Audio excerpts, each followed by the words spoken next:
Bismillahirrahmanirrahim. Assalamualaikum warahmatullahi wabarakatuh. Alhamdulillah. Alhamdulillahilladzi nawwara qulubana binuri ma'rifati wal yakin wa adkhilna ma'al awliya'i wassolihin. Wassalatu wassalamu ala sayyidina Muhammadin nabiyyi sayyidil mursalin wa ala alihi wa sahbihi rasulillahi ajma'in. Wa qala Allah ta'ala fil Qur'anil Karim, a'udzu billahi minasy syaithanir rajim, bismillahirrahmanirrahim. Sanurihim ayatina fil afaq wa fi anfusihim hatta yatabayyana lahum annal haqq.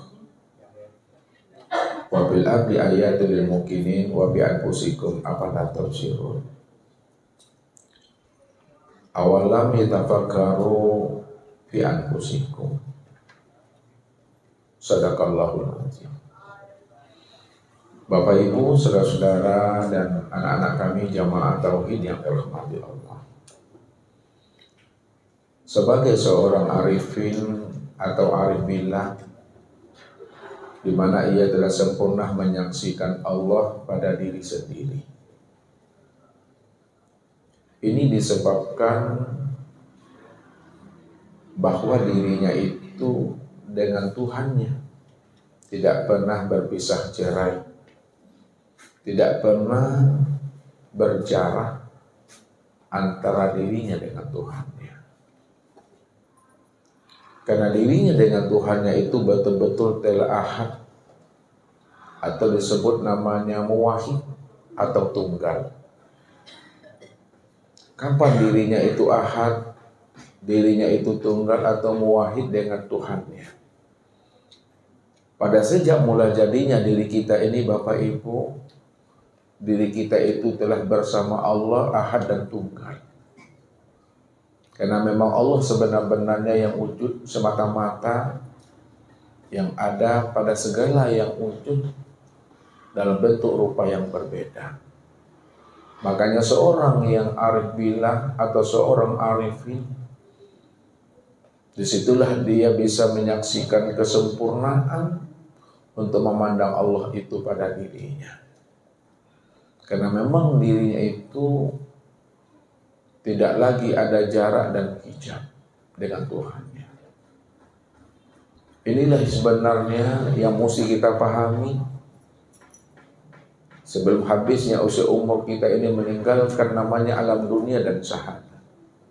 Supaya kita betul-betul proses pulang dan kembalinya kita nanti, Bapak Ibu, betul-betul proses pulang dan kembali yang telah sempurna. Andai kata Bapak Ibu meninggal nantinya, kuburnya tidak lagi di bumi, kuburnya tidak lagi namanya di tanah, tapi kuburnya Bapak Ibu itu sudah di langit namanya. Karena memang diri kita ini hakikatnya daripada Allah, mesti pulang dan kembali kepada Allah. Yang anehnya Bapak Ibu, diri kita ini asalnya daripada Allah, tapi pulang dan kembalinya ke tanah. Kalaulah diri kita pulang dan kembalinya tidak kepada Allah, tapi ke tanah, maka diri yang pulang dan kembali ke dalam tanah itu akan hancur. Itu yang disebut namanya dengan bangkai.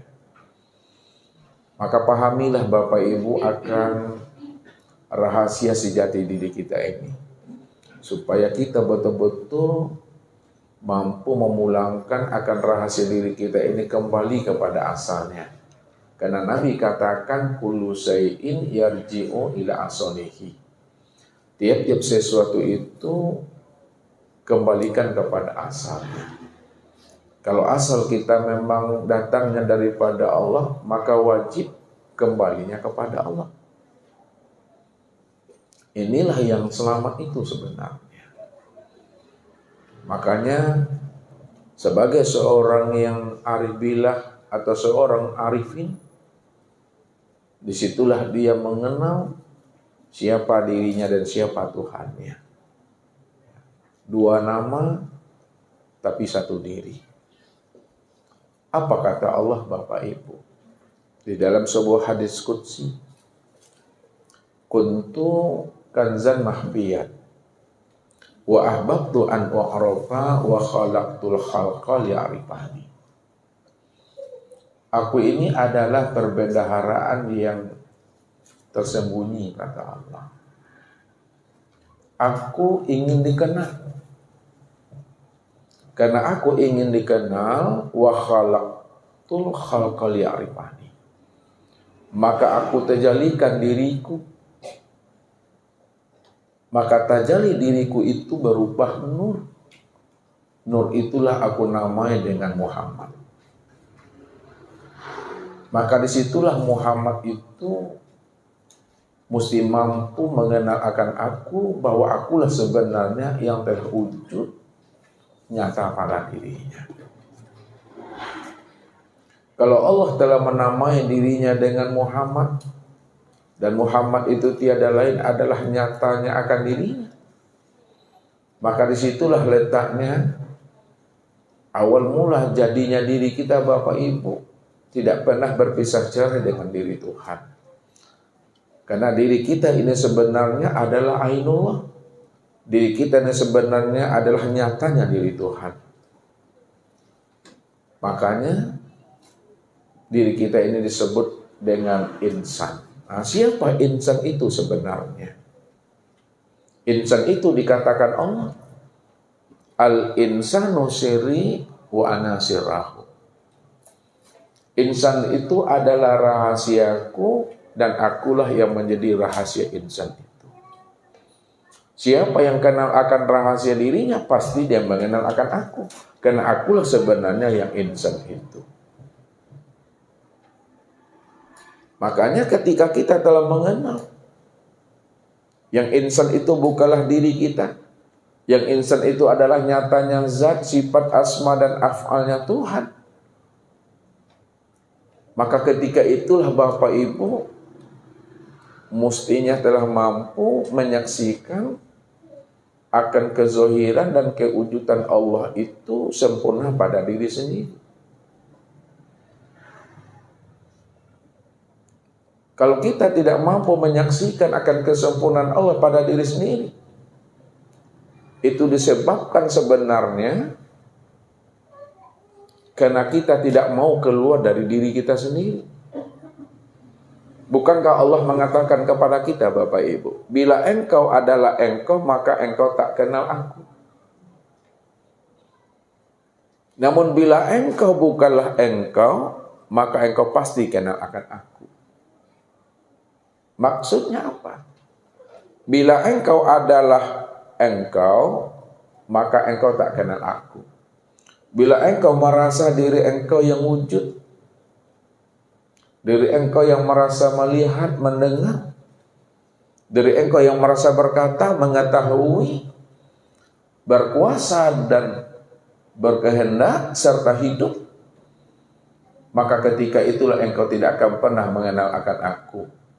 Karena akulah sebenarnya yang wujud itu. Akulah sebenarnya yang melihat, yang mendengar, berkata. Akulah sebenarnya yang mengetahui, berkuasa dan berkehendak serta yang hidup itu, kata Allah.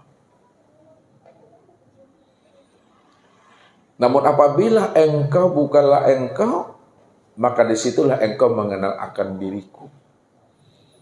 Bila engkau telah memahami, telah menyadari, sesadar-sadarnya bahwa diri engkau itu tiada.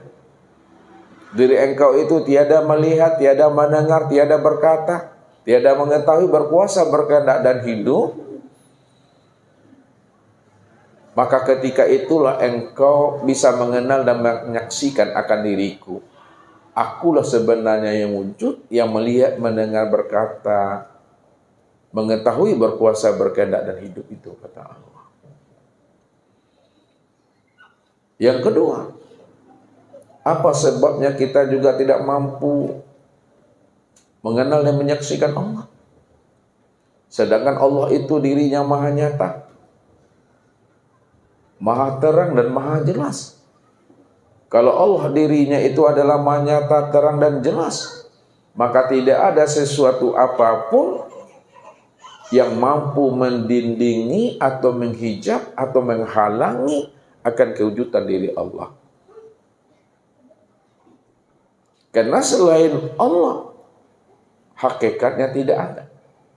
Kalaulah selain Allah itu hakikatnya tidak ada, maka segala sesuatu selain Allah, maka tidak akan pernah bisa menghalangi akan kewujudan diri Allah. Karena diri Allah itulah yang nyata, senyata-nyatanya. Karena dia cuma yang wujud secara mutlak atau tunggal. Maka orang yang tidak mampu mengenal dan menyaksikan Allah pada dirinya sendiri, sebenarnya dia sudah tertipu melihat bentuk dan rupa. Bentuk dan rupa itulah yang selalu menipu akan diri kita ini. Sehingga kita lupa memandang hakikat dan rahasia bentuk dan rupa itu sendiri. Jadi untuk lebih jelasnya Bapak Ibu, tentang konsep namanya wahdatul wujud, konsep ahad, konsep muwahhid, inilah yang akan kita tuangkan malam ini. Ya. Yang penting Bapak Ibu, ya, paham tidak paham, dengar sajalah baik-baik, dia akan mengalir Bapak Ibu.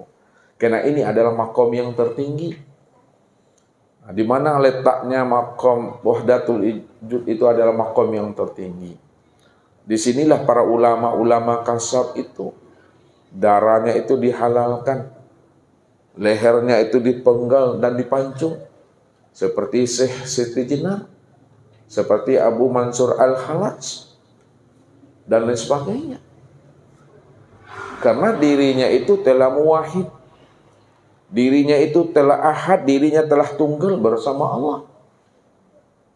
Karena yang tunggal itu bukan dirinya sebenarnya, yang muwahhid itu bukan dirinya, yang wahdatul wujud itu bukan dirinya. Yang tunggal, yang muwahhid, yang ahad, yang wahdatul wujud itu hanyalah diri Allah semata-mata Bapak Ibu. Diri kita ini kata Ustaz, sejak mula jadinya diri kita ini nggak pernah ada. Yang ada itu hanya Allah. Karena Allah cuma yang ada, maka adanya Allah itu dikatakan namanya wahdatul wujud. Wujud yang satu, wujud yang tunggal hanya Allah semata-mata. Ya, ini memahaminya Bapak Ibu. Jadi wahdatul wujud itu artinya Bapak Ibu wujud yang satu, wujud yang esa, wujud yang tunggal. Ya, siapa wujud yang tunggal, yang esa, yang satu itu? Yaitu Allah Subhanahu wa ta'ala. Allah itu wujud yang tunggal. Ya. Apa kata Allah ketika Allah itu dalam kesendirian? Allah itu dalam kesunyian, Allah itu dalam kehampaan. Allah itu masih dalam keadaan jomblo namanya Bapak Ibu. Belum ada siapa-siapa. Ya. Belum ada namanya nur, gitu. Belum ada namanya malaikat, belum ada namanya surga dan neraka, belum ada namanya aras, luh, kursi, mahfuz, belum ada. Ya. Yang ada adalah yang maha ada. Yang ada itu yang maha ada. Yang maha ada itu hanya dirinya.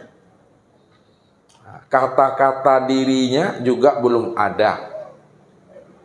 Jangankan kata-kata dirinya, Tuhan yang bernama dengan nama Allah itu juga belum ada. Ini yang dikatakan Allah itu dalam surat Al-Insan ayat 1. Hal ata alal insan hinu minad dahri lam yakun syai'an mazkura. Telah datang kepada manusia satu waktu dari masa yang tidak pernah bisa disebut, yang tidak pernah bisa disampaikan, dibicarakan, diceritakan, dianalisa, dan dipahami. Kenapa tidak pernah bisa diucapkan, disampaikan, diceritakan, dipahami? Karena alam belum ada, ruang, waktu, tempat, masa, zaman belum ada. Jangankan ruang, waktu, tempat, zaman, dan masa, Ya. Nur saja belum ada, surga saja belum ada, neraka juga belum ada. Tuhan yang bernama Allah pun juga belum ada namanya itu Bapak Ibu. Yang ada itu hanya aku. Kata-kata aku pun juga belum ada. Betul-betul dalam keadaan kosong nih Bapak Ibu. Bisa Bapak Ibu menceritakan hal yang kosong, yang hampa? Gak bisa.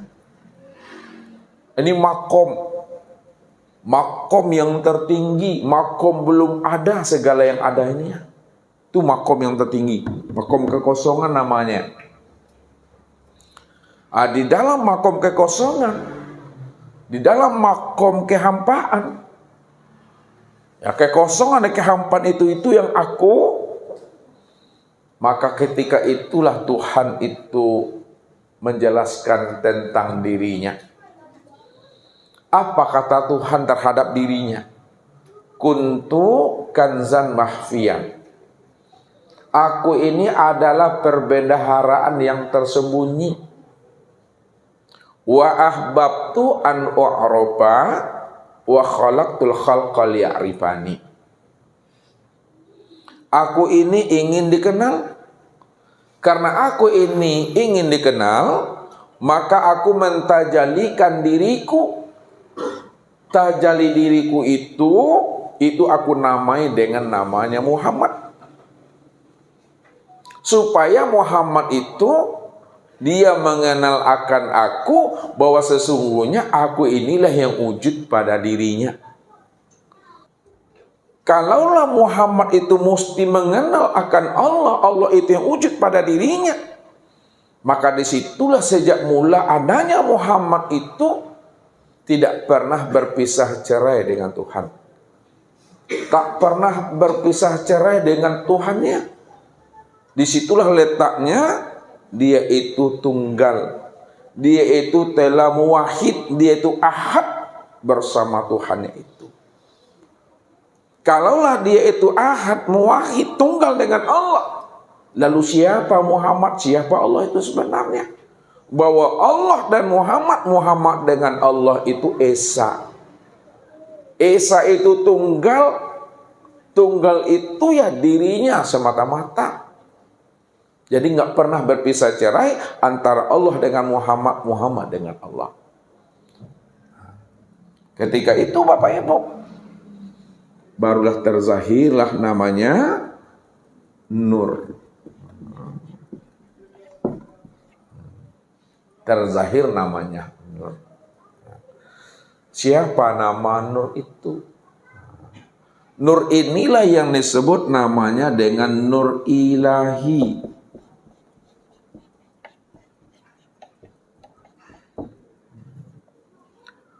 Nur Ilahi itu, ini yang dikatakan namanya Nur Allah. Nur Ilahi, ini yang disebut namanya Nur Allah.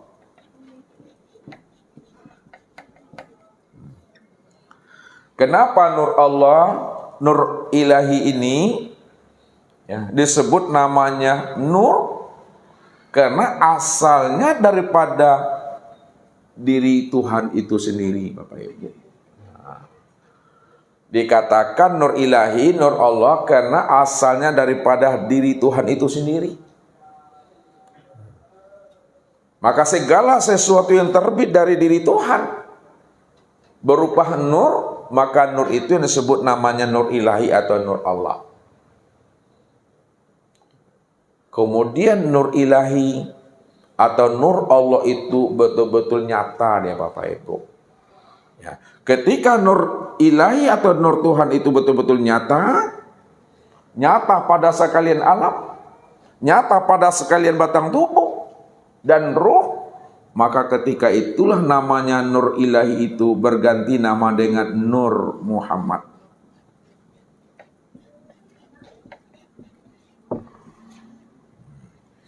Berganti nama dengan Nur Muhammad. Makanya Nur Muhammad itu tempat nyatanya menyaksikan namanya Allah. Itu yang Allah maksud tadi. Wa khalaqtul khalqa liya'rifani. Aku ciptakan Muhammad itu supaya Muhammad betul-betul mengenal akan diriku, bahwa akulah yang wujud pada dirinya. Maka sejak mula jadinya Nur Muhammad ini tidak pernah berpisah cerai dengan Tuhannya. Nur Muhammad dengan Allah ini betul-betul tunggal, betul-betul ahad, betul-betul wahid. Tidak pernah berpisah cerai. Nah, siapa sebenarnya Nur Muhammad? Nur Muhammad inilah disebut namanya Ainullah. Nur Muhammad ini disebut namanya Ainullah.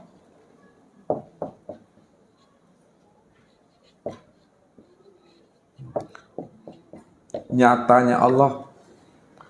Atau Nur Muhammad itu sebut namanya tajalinya Allah. Tajali Allah. Atau Nur Muhammad itu disebut namanya kenyataan Allah. Atau Nur Muhammad itu disebut namanya cermin Allah. Atau Nur Muhammad itu disebut namanya manifestasi Tuhan itu sendiri. Cermin Allah, kenyataan Allah, bayang-bayang Allah. Itu dengan Allahnya tuh esa. Dengan dirinya itu satu, dengan dirinya tunggal, nggak pernah berpisah cerai.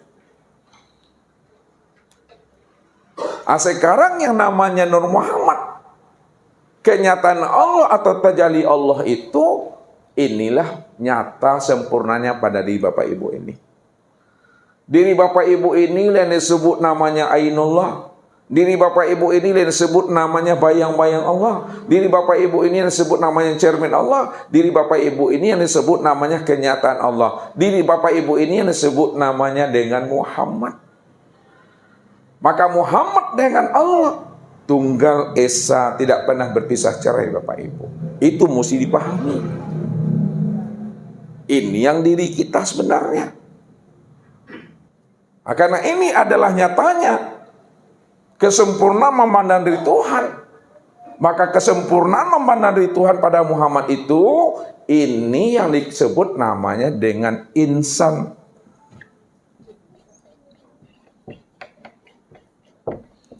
Baru disebut namanya insan Bapak Ibu. Siapa insan? Insan itu yang disebut namanya rahasia Allah.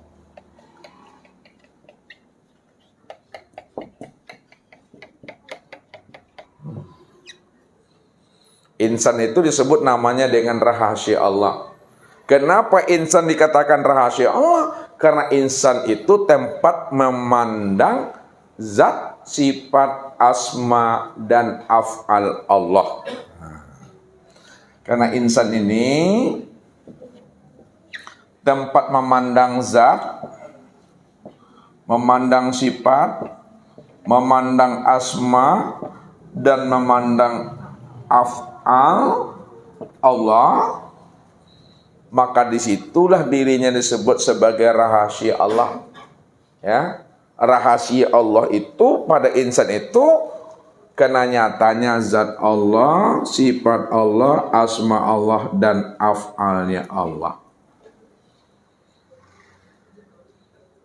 Maka orang yang tidak mampu memandang nyatanya zat Allah, sifat Allah, asma Allah, af'al Allah pada diri insan.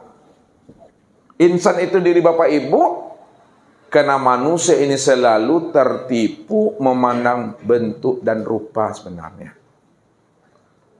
Contoh Bapak Ibu. Ini Ustaz contohkan.